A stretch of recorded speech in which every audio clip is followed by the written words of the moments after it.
And we are live. Good morning, everybody. If you're seeing this on October 20th, Wednesday, the last Wednesday of the month. And it's one of my favorite months of the year, the spooky month, costumes and cosplay and all kinds of stuff.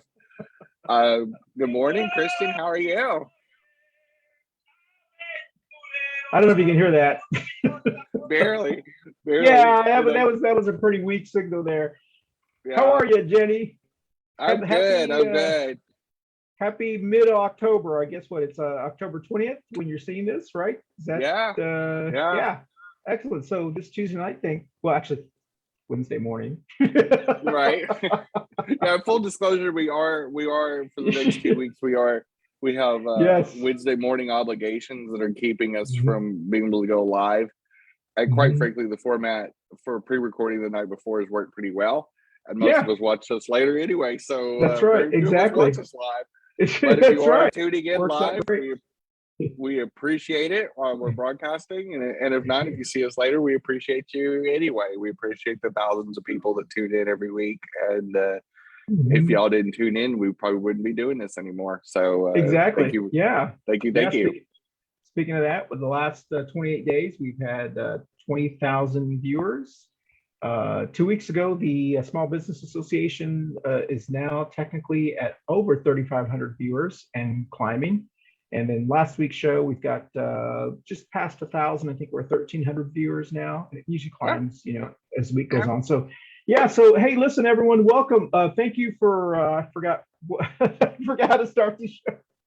right. Last week, listen, I was watching last week's show and Mama Ruth, because we hadn't had her on for a while, and when she came on and good morning, I was like, well, it threw me off. It's it's it's different. It's different because here during Yeah, 2021, as the years gone on, we've had several of our co-hosts that have a lot of obligations going on yes, and have had yeah, to make some career hmm changes and some hmm things that have kept them from which is being able to good. actively participate in the show.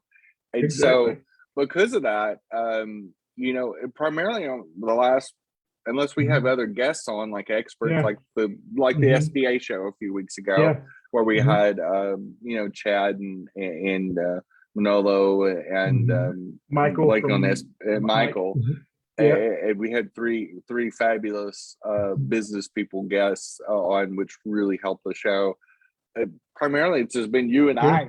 I. I mean, Yeah. I Yeah. mean, I We've mean, been we've been carrying it for, so we're going on. This is our 162nd show, I believe, yeah, or third. I have to look at the number anyway. So we're going to be up in a year, technically a year in November, or 3 years in November. So anyway, all right. So let's start the show. Welcome yes, everyone. Thank you for joining us on Coffee and Pan Dulce. I'm Christian Count, one of your co-hosts, along with Jenny-Jaymes Gunn, Mama Ruth, Stephen DeFiore, Barb Bacon. I got to tell you something about Barbara, by the way. She was in Chicago, last weekend or the weekend before, right, and her other half finished the Chicago Marathon. yes, So yeah, he ran the whole thing, but she said he wasn't happy because he didn't do his time. I'm yeah, like, but he ran a marathon. yeah, yeah. I mean, I guess for us mere mortals that don't do that kind of stuff, That's like, yeah, number one, it's impressive yes, that anybody very would impressive. want to run Mhm. 26 miles voluntarily. I mean, the only thing I can think of Yeah. is like, the was it during the American Revolution when Israel Paul Revere. Bissell and Paul Oh, Revere did yeah, the I don't ride know. through all the towns saying the British are coming, the British are coming, and Yeah, it it's just very bizarre. It's very well, bizarre. At least they did it on a yeah, horse, but well, this yeah, that was my reply back to her. Now, I was hoping she'd join us tonight, but I know that she's used to Wednesday mornings. But I was like, wow, he finished. I mean, that in itself is like an accomplishment. So yeah, so go ahead, go ahead, Jenny. I, You're I, gonna say I, something. I say kudos to anybody that finishes a Exactly. 26-mile race. Like I I can mean, barely do 20 minutes on a treadmill. yeah, yeah. I'm like, I'm like, And I'm like looking I'll at run time my going, errands.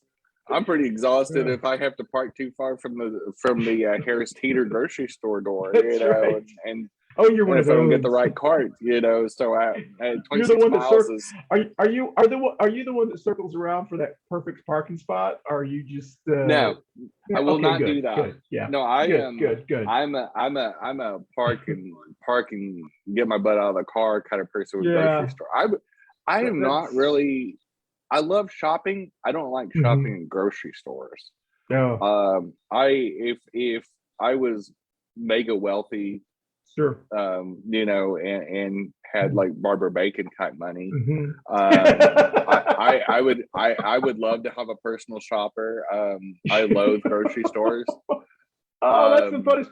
You just never go when you're hungry. That's a that's a lesson I oh learned all no, the you time. never want to do Yeah, that. yeah. Never Drunk, go to the grocery drunk store. or hungry. That's Oh, never hungry. either one can end really bad.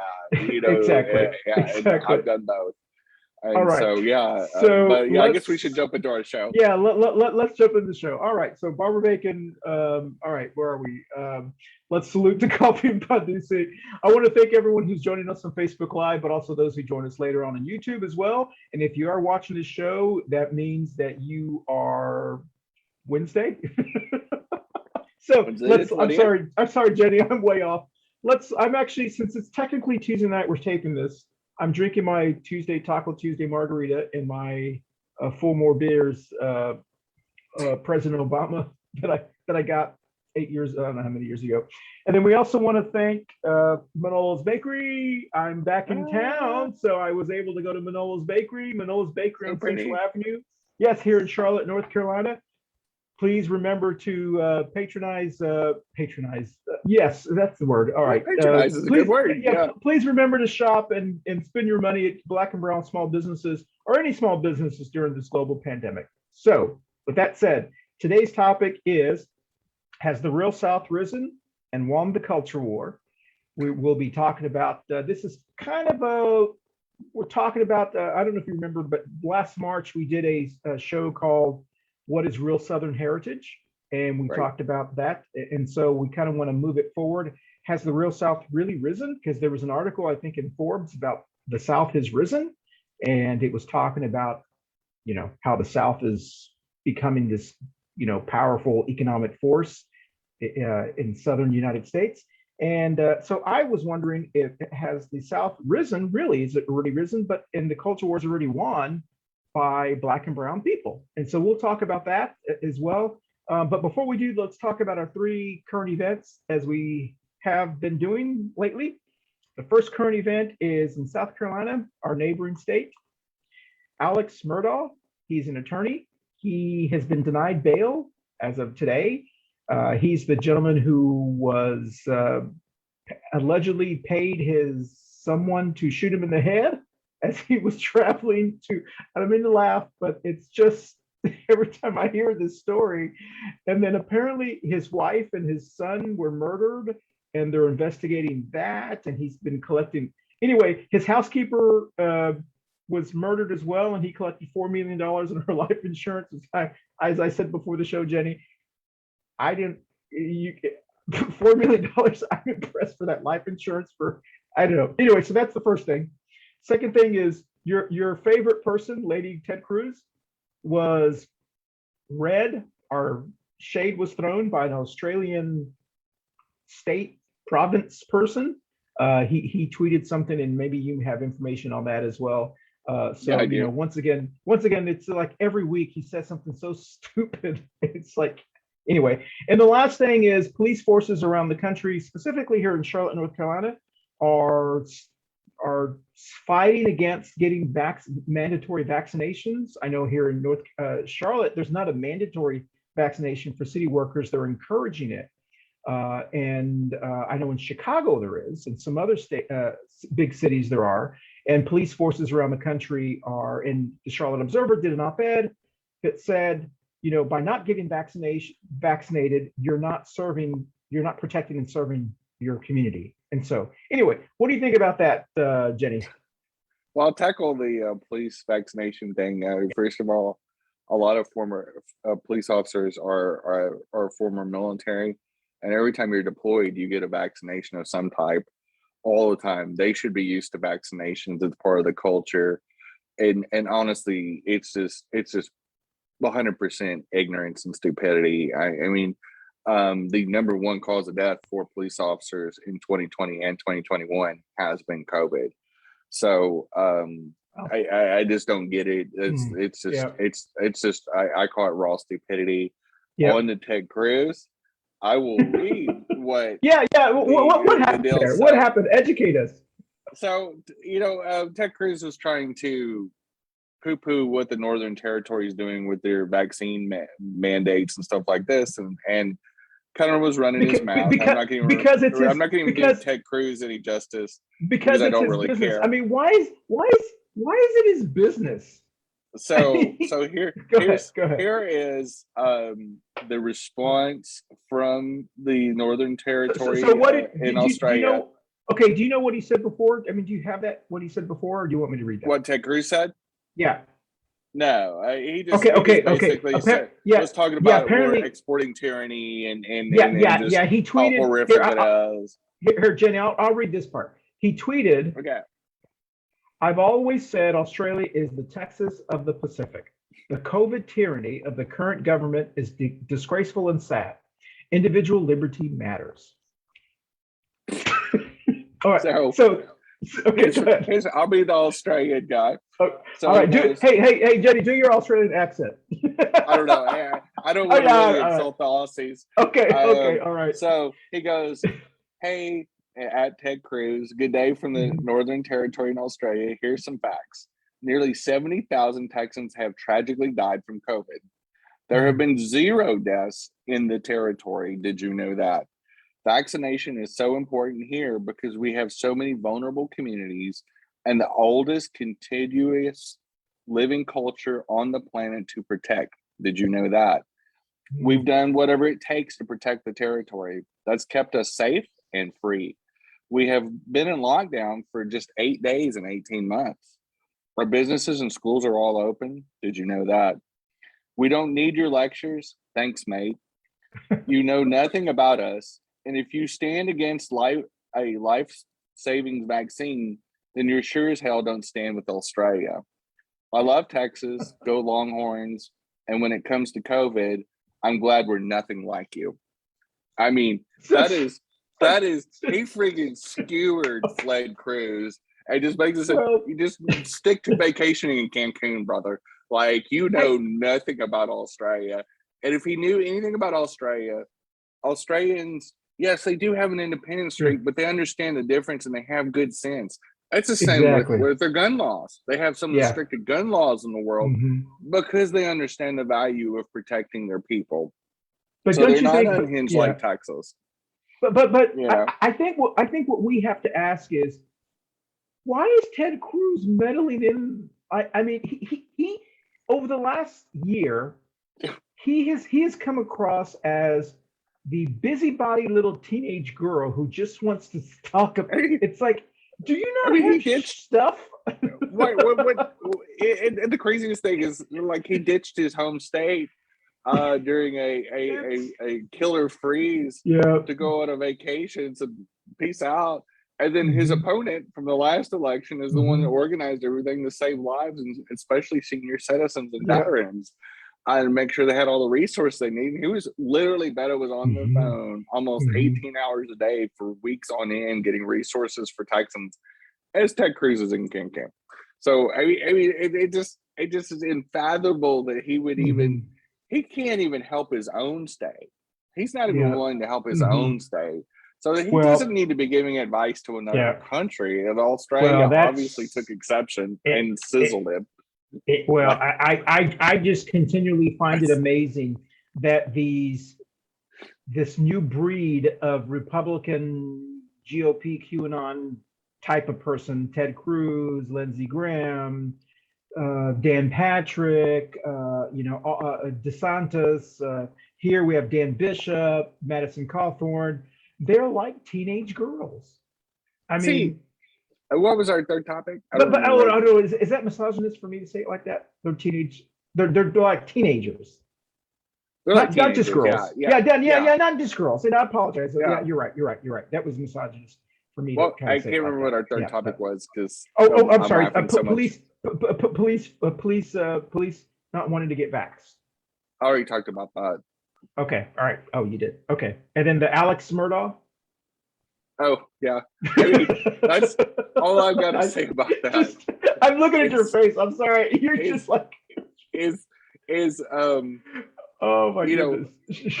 this guy is screaming guilty. I mean, like, you put an $4 million insurance policy on your maid and she turns up dead. I'm like, I mean, you might as well just walk to the county jail and just like cuff me because So that just yeah, you deserve to go to prison. Like Okay. there's not many people I'll say that deserve to go to prison. yeah. This guy deserves to be thrown under the prison just from the raw stupidity of this whole. Like this story is true South Carolina. If you want to understand what South Carolina's like, follow this story. This So, is Jenny, why there are Mississippi. So Jenny, when I was in Texas, someone came up to me. I said something about I'm visiting from Charlotte. I can't remember where I was at. And someone said, how about that guy from South Carolina, that attorney guy? And I was like, what the heck are they talking about? And this is the guy they were talking about. So it's like this has been going on for a while. This is so but this is what's crazy. So apparently his wife and someone killed his wife and son. It was like a botched robbery. And then his housekeeper died or was murdered. I don't know exactly how. And then apparently he was driving to Charleston and he was fixing a flat on the side of the road and someone allegedly shot him in the head. And it turns out now that he paid someone to shoot him in the head because he wanted his life insurance to go to his living son. So there's all kinds of craziness. Well, now it turns out, and so right after that occurred, the law practice that he was working with that his dad founded fired him and filed suit against him for embezzlement. And so apparently he was trying to collect all this life insurance to pay back all this money that was, I don't know. This is a crazy crap. I know this isn't. It's probably one of the most unhinged, self-destructive stories I've heard in a lot. Because I've read bits and pieces about it on Twitter since. I mean, the story started breaking around Labor Day, so it's been coming in and out of the bandwidth of social media for quite a while. And every time I hear another part, I'm like, how did he think he was going to get away with it, or how's it's super bizarre. Apparently, it's probably about as bizarre as Trump, trying to talk about how to cure COVID. Well, yeah, he's it is anyway. So this is as crazy as can get, which basically leads into our topic. Has the real South risen and won the culture war? So I'm doing to laugh, but when we talk about South Carolina and has the real South risen, this is what has risen. That's a hell of a segue, but yes, exactly. So you and I both share that we both grew up in Texas. Yes, it's our home state, our birth state. Yeah, I mean, truthfully, first of all, the South really. I don't remember it being this crazy. No, I think it was worse. I mean, I don't think the South is and conservatives in the South are any worse. Yeah, and we talked about this off camera. But, in fact, I forgot to say my line that I was going to say about the police. Go ahead. Yeah, I'm going with, if they really worry about freedom and safety, they sure don't do it when it's a black motorist. I mean, all of a sudden, they forget about personal safety or freedom whenever you're black or biking. I care about freedoms and my safety unless you're black. That was what I mean, unless they're black. That's true. A person of color, all of a sudden, that's true. I was scared of them. I'm like, no civilian that was in their little Yugo there. I mean, like, okay, baby. Yeah. But you're scared of a shot. I mean, but I think, and I'll stand by this. I don't think our culture war or their culture war against Yeah. everybody else Mhm. is any different. I think it's just they're getting Mhm. caught. Yeah. Okay. It's like this moron down in South Carolina that Mhm. shot everybody and shot Mhm. himself, or somebody shot himself. Back in Because the the day, they difference probably could is, kill your family and not, you well, know. back in the day, he probably would have gotten Yeah. away with it. But Exactly. Yeah, because he was now, part of the good. He was part of the good old boys. You know. these So yeah. stories Yeah. don't die until you start seeing justice. And people Yeah. can, Mhm. because when you write on social media, you're writing in the Mhm. media. You are Yes. a a volunteer journalist. Mhm. And some of these stories develop a life, just like Sure. Cancun cruise going to Cancun. They didn't let up on him for that for a long. I still see remarks about Mhm. Cancun cruise Yep. every time he says something stupid, which is almost on a daily basis.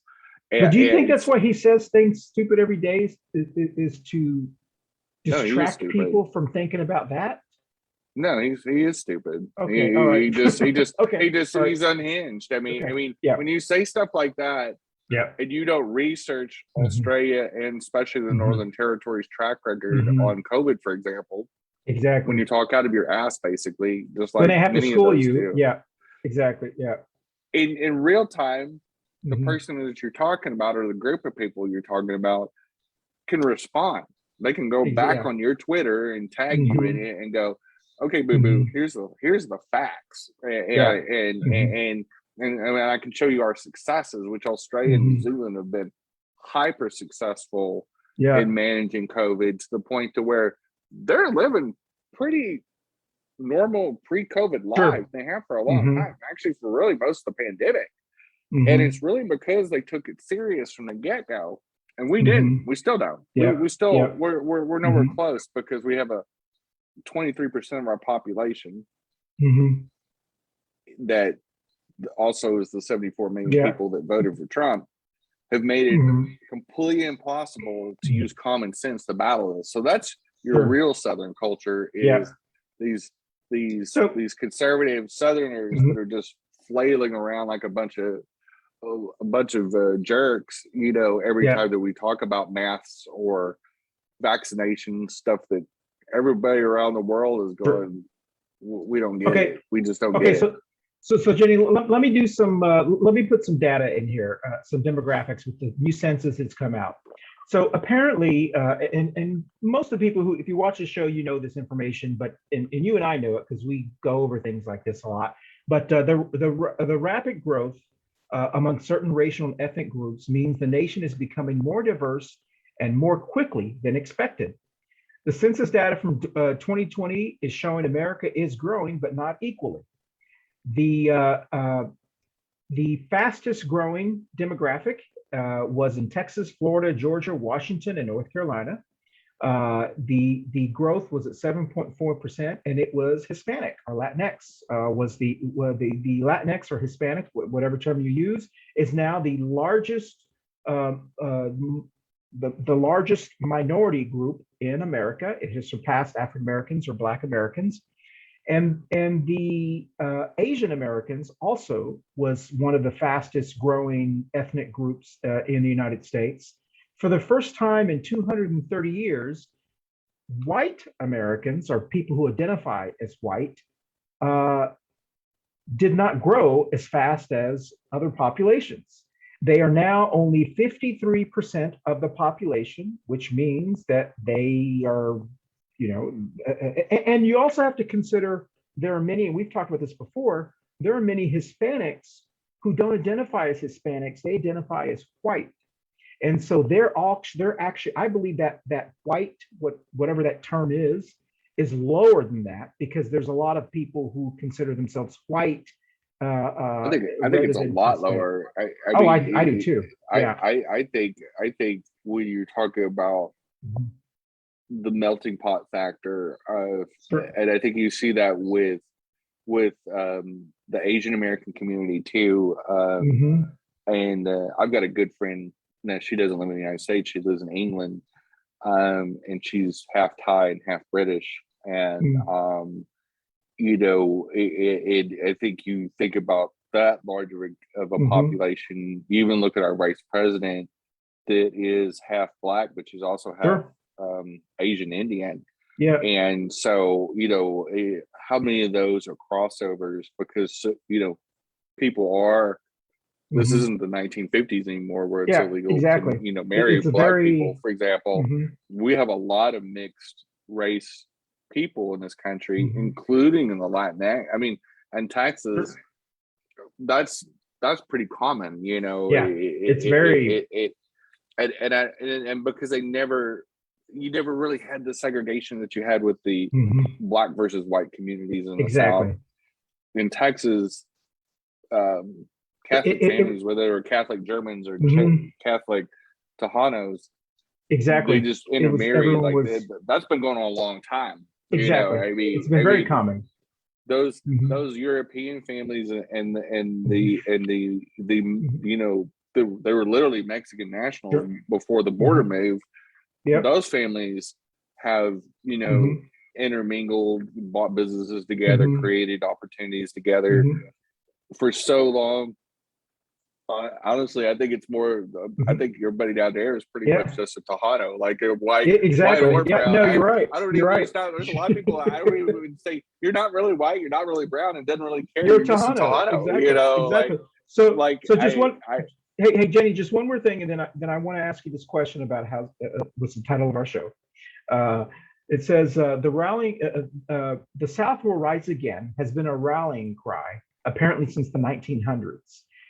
It's been a rallying cry for people who wanted to glamorize the Confederacy.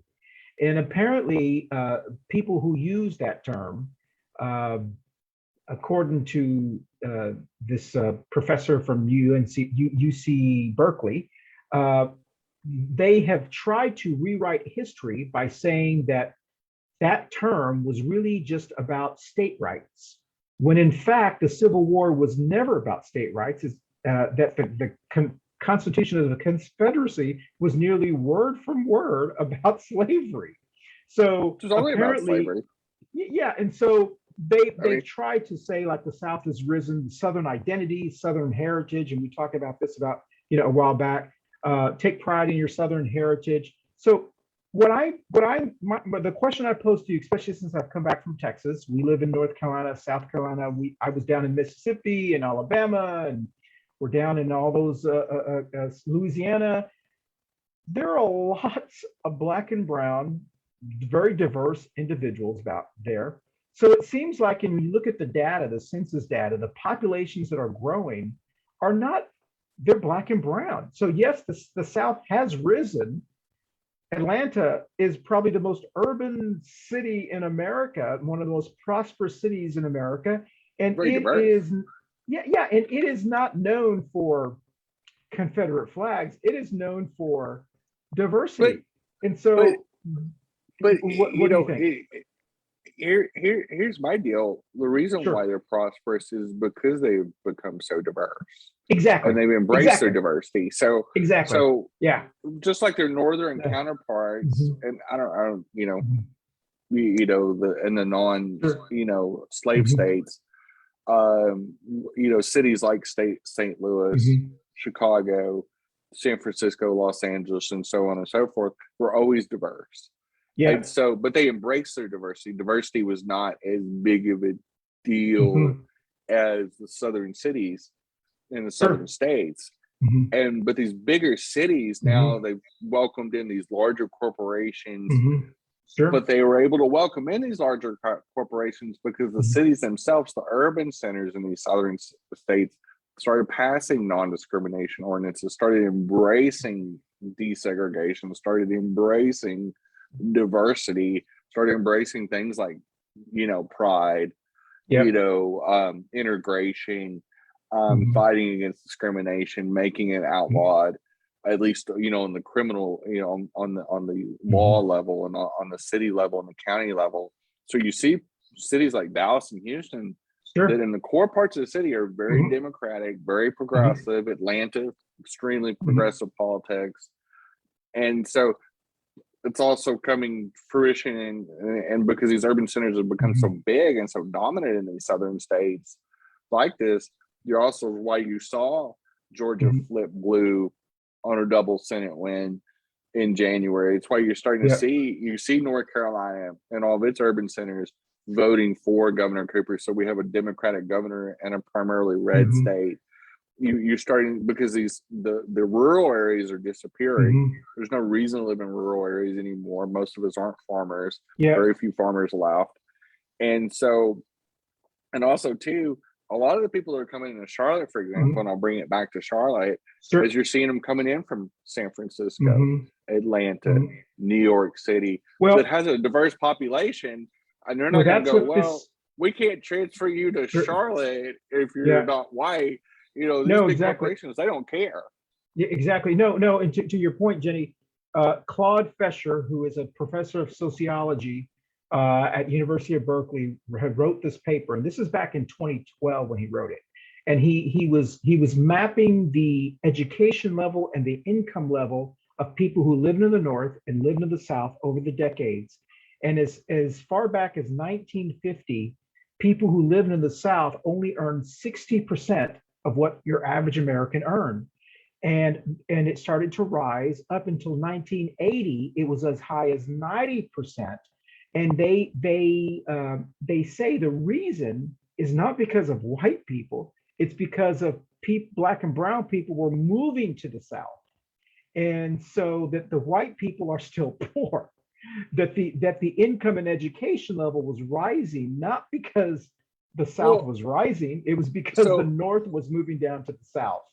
And we also have to say that especially in the South and southern states like North Carolina and Texas, the difference between the urban centers and the rural counties, the poverty difference, and there's where the poverty gap is. It's not happening. It's not happening. You know, white people in the urban areas are still making really good money, but a lot of them also are coming from other areas too. They're typically not coming from other, that live in Charlotte and Raleigh and those places. So you're seeing these people coming in with technology training, or they're in banking, they're in finance, they're in some kind of white collar, high end, high paying job. And our rural areas in North Carolina and in Texas too are some of the poorest in the nation. So that's what's accounting for that gap. And then those areas are primarily white. I mean, they really are. That's what I noticed when I was in Texas. And I know this is not scientific, it's only my observation, but you and I have lived our whole life being observant because we've had to. One of the things I realized are the people that follow people like Dan Patrick, are the Governor Abbott and so forth. And even I would have to say certain members of my own family, they're probably, they're lighter. I don't want to say they're white. They're lighter. They're not as educated. And they are, some of them have married people who aren't from Texas. And it seems like the people who are originally from Texas and Tejanos, like we talked about, and who are originally, who understand diversity and so forth, they've had it with Abbott, and they've had it with this crazy and buffoonery.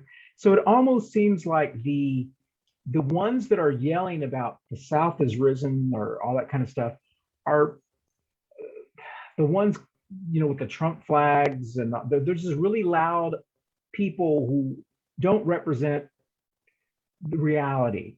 When you look at the South, and I look at around here and so forth, it's a very, we're becoming more and more diverse, and the people that are rising, the people who are being elected to office, the people who are engaged in our neighborhoods and so forth, are not them. And so I guess that's my question. Do you think the South has already risen? And that's us, you and me, we're part of the risen South, and we've already won the culture war. So this belief there's a culture war, I think that's something they want to perpetrate. I don't know. What do you think about that? Well, I think it's a culture. It's a battle. Yeah, it's a battle of the wits, but half on each side of their deal is they, this whole culture war is that's a whole right wing conspiracy thing. It's really the right wingers against all the other real Americans, and we saw this in the last election. Is that we saw them, drinking, chlorine bleach and drinking, eating horse paste and no telling what else. Yeah. Last year, and the rest of us said, even in a pandemic, 81 million of us said, we're done. We're done with this cookery. And we saw the highest percentage of turnout in over 100 years, in spite of a worldwide respiratory pandemic.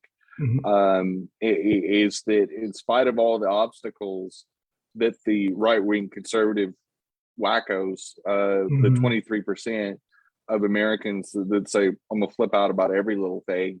Yeah. These we have 81 real Americans that said,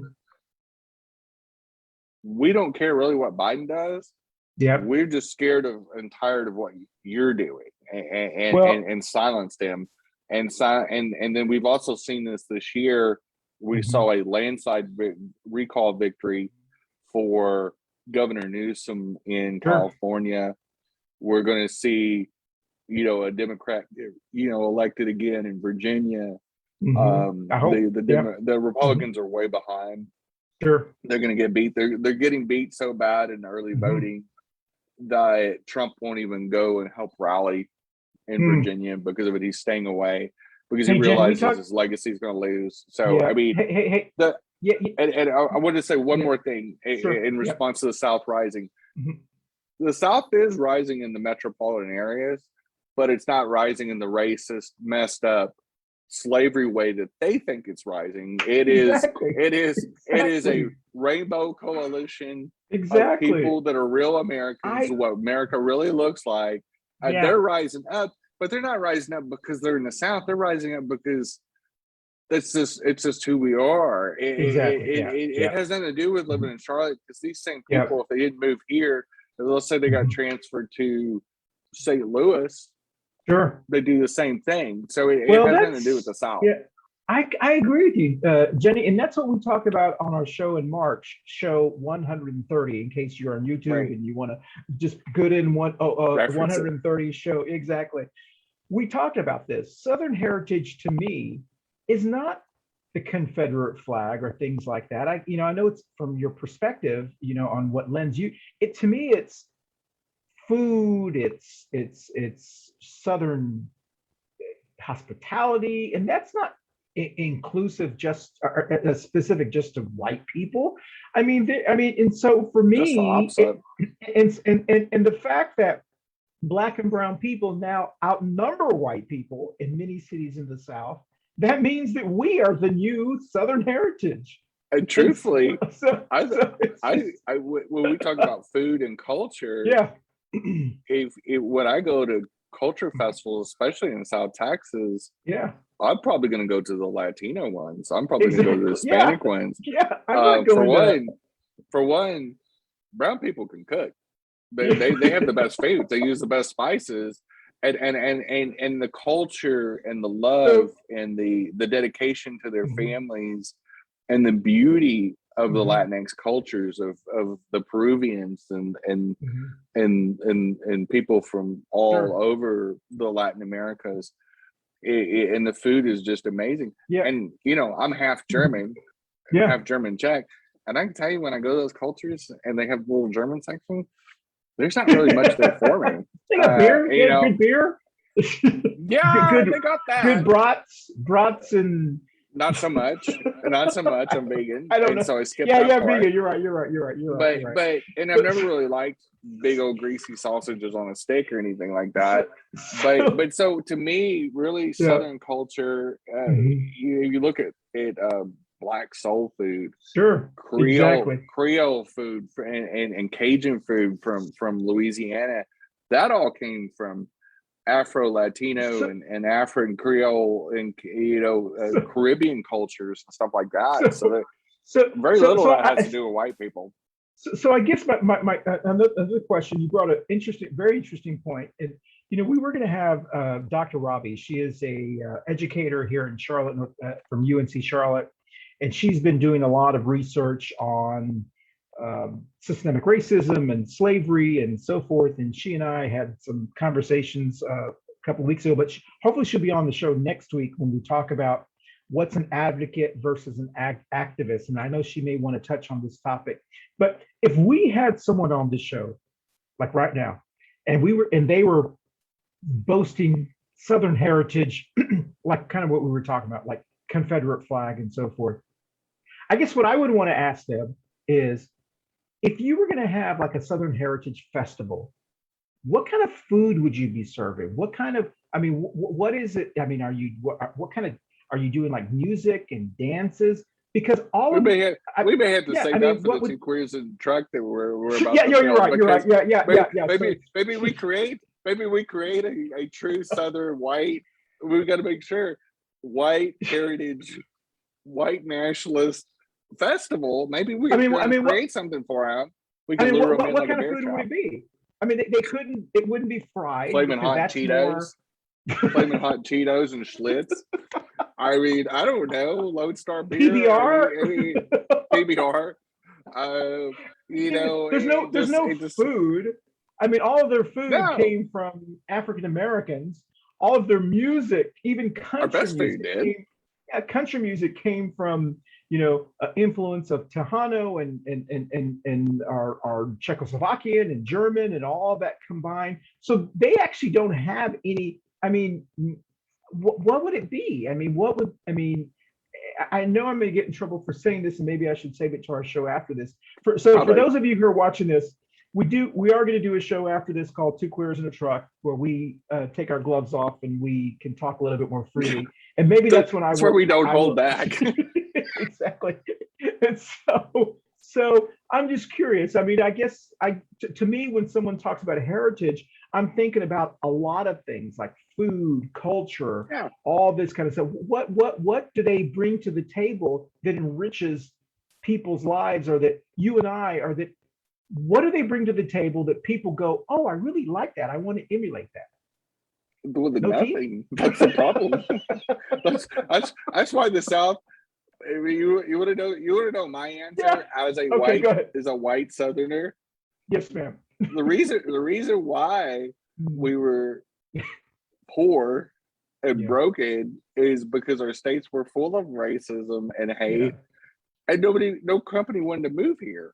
And once we started embracing diversity, or some parts of the South did. We still have Mississippi, you know, but in Arkansas, and you know, but like Texas and Georgia specifically, really started growing the urban centers. But they really, the cultures in those cities really changed. If you go visit Dallas, and you go to any of the like any of the what I call the party districts, the culture districts, the nightlife districts. They're very diverse.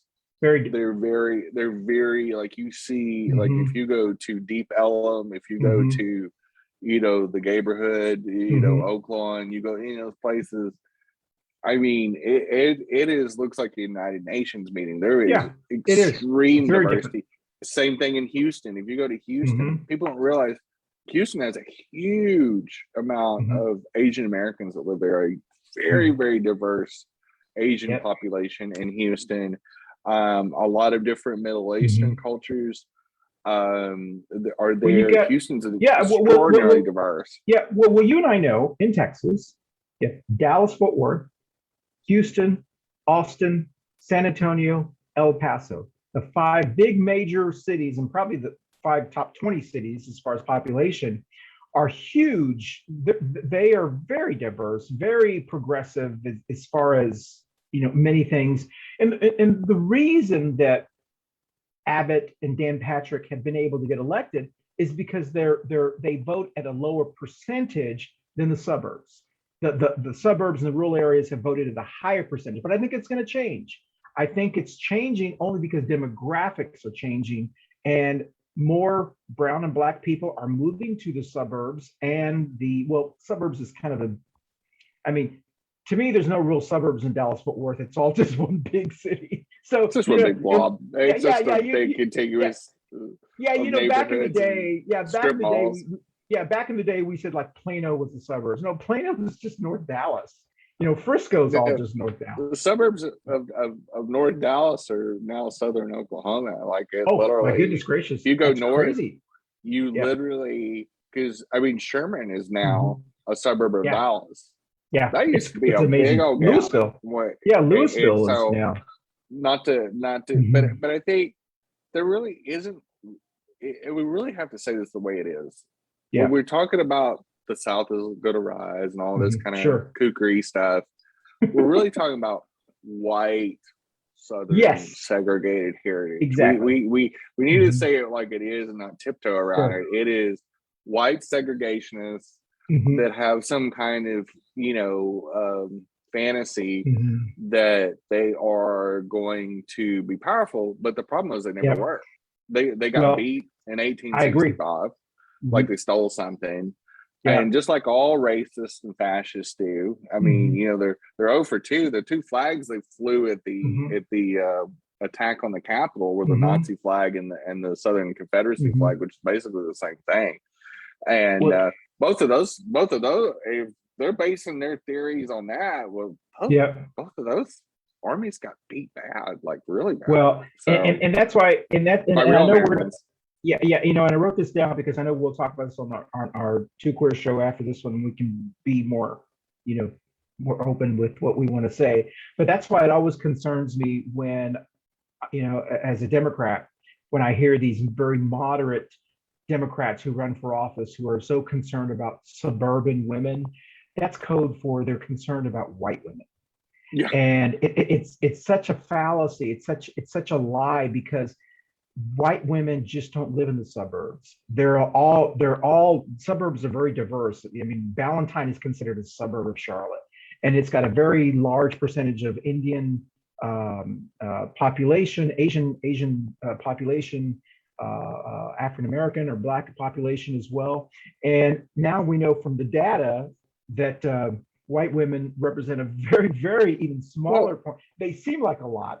Because loud, and this isn't 1955 anymore. Exactly. And even in the South, people, I laugh because conservatives' view of the United States, the reality are like two different, way different places, and cities in general don't really get caught up on where you're supposed to live, like. I think more and more you're seeing people go, cities are more integrated. Sure. There's still redlining. There's still a lot of issues. There's still a lot of artificial barriers set up by some institutions that are still greatly influenced by racist policies that are hundreds of years old. But you're seeing more and more, you're not seeing it in the big cities now. You get out in the country, all bets are off. Like it gets a lot scarier out there. You start hearing banjos and stuff. But I think in places like got Charlotte, a pretty mouth. yes. That's for the next big show. Reasons why I don't go camping. I've seen the movie. It just is what it is. Yeah, we've gone off the rails, but we're almost at an hour too. Yeah. We probably should end this show so we can go into our next one and tape our next one so we can air it tomorrow. But yeah, so this has the South risen and the culture war. The culture war won. I truly believe after what we have seen over the last 2 years, especially after the Trump defeat or humiliation, I guess you could call it that.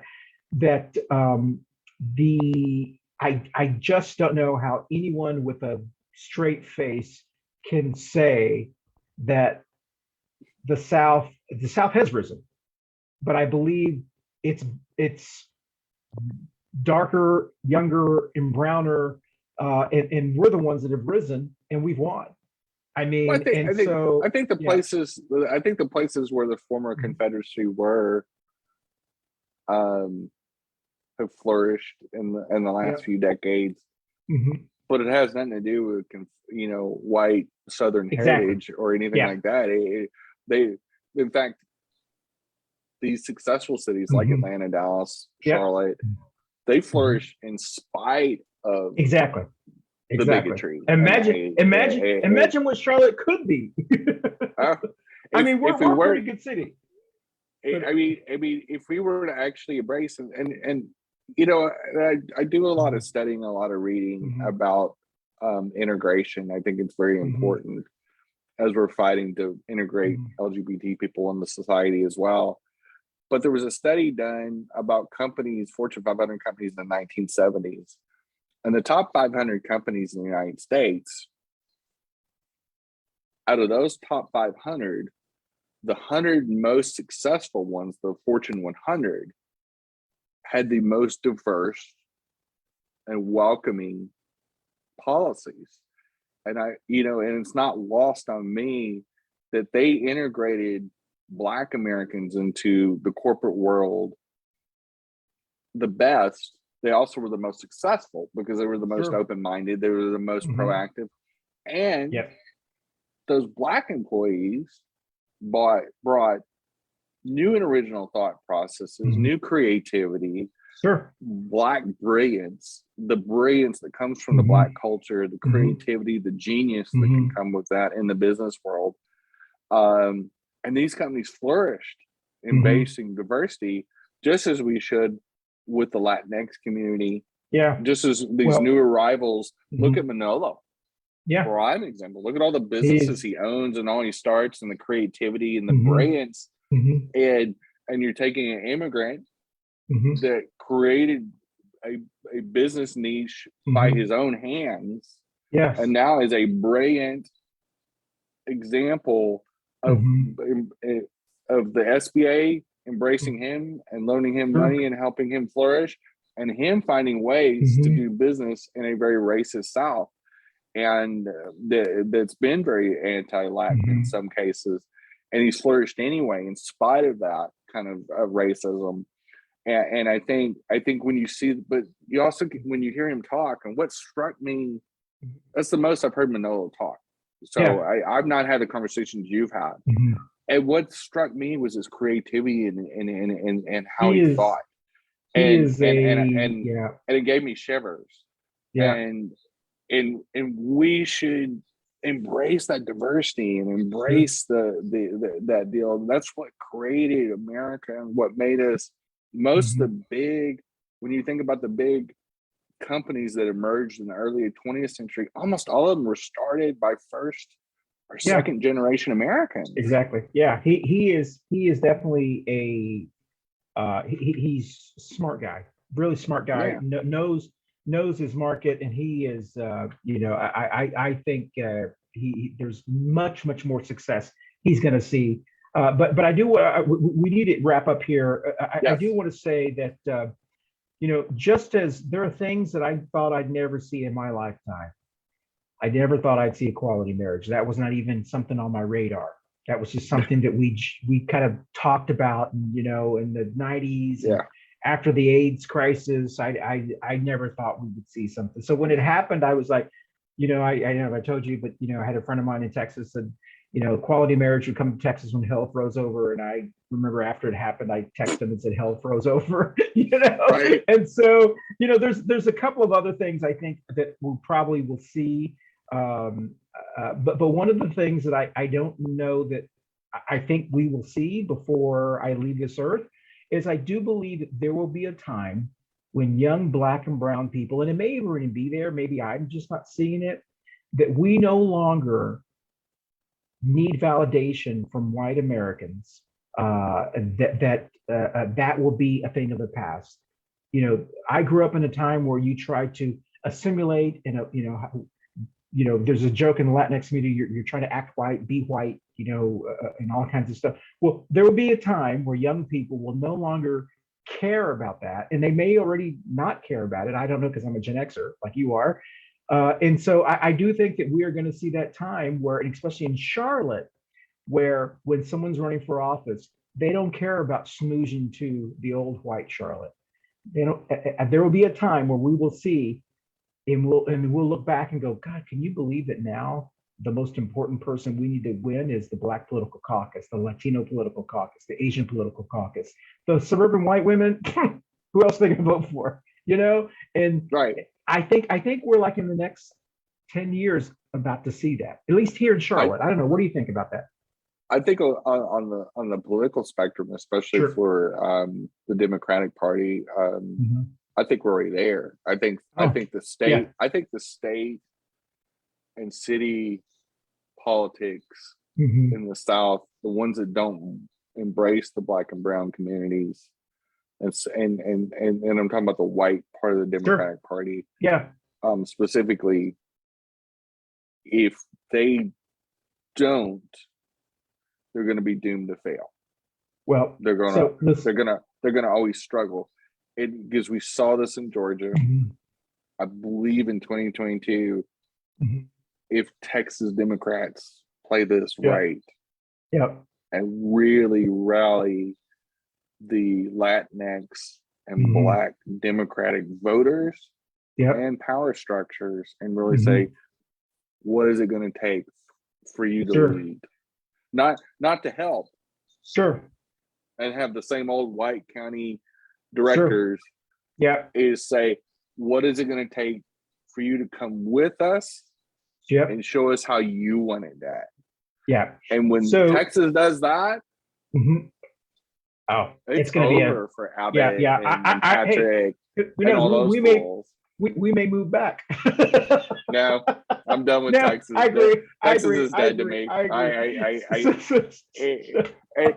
not that hopeful. I can tell you, I love you. I love the enthusiasm.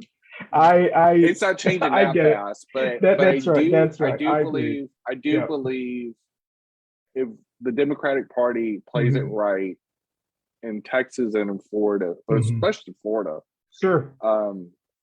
I believe you're going to see Democratic governors in both of those states. I think we're going to see a huge change over the next 10 years at least. And it really depends on how they play it. Yeah, that's right. So listen, this has been a great conversation. I'm sorry that we weren't able to get Mama Ruth did text me while we were talking, and she was not able to join us. And Barb, I'm sure, still thinks we're on Wednesday morning. And Stephen, we miss you. I know that you've got a lot of obligations, but we'd love to have you to hear your point of view as well. And Cindy, I'm sorry you couldn't join us from Texas. But Jenny, of course, it was obviously great to have you. Save what you have to say. We want to talk about Jeff Jackson, what you talked about. I want to bring him up on our Two Queers from the Truck. This is we're going to tape this tonight, and we'll air it tomorrow after our Coffee Pan Dulce Show drops tomorrow at 10 in the morning. And I want to thank St. Bernie. He's been so patient and quiet there with his rosary and his candles. He's been incredibly, just a wonderful, just a great person. But with that said, let's go ahead and end this show. And we want to thank you. Next week, don't forget, next Wednesday, our topic is what's an advocate versus an activist. I think this is going to be an educational show because I didn't really understand the difference between an advocate and an activist. And so we will talk about what the difference is. And I don't know, you may think you're an activist, but you're really an advocate. Or you may think you're an advocate, but you're really an activist. What is the definition? Yeah, turn in next week. And so we will see you next week. So Jenny, stay on so we can do the promo. And I got to turn this way to put the music on. Can you hear it? All right. Bye, y'all. We'll see you next week in Coffee Pan Dulce. Good show, Jen.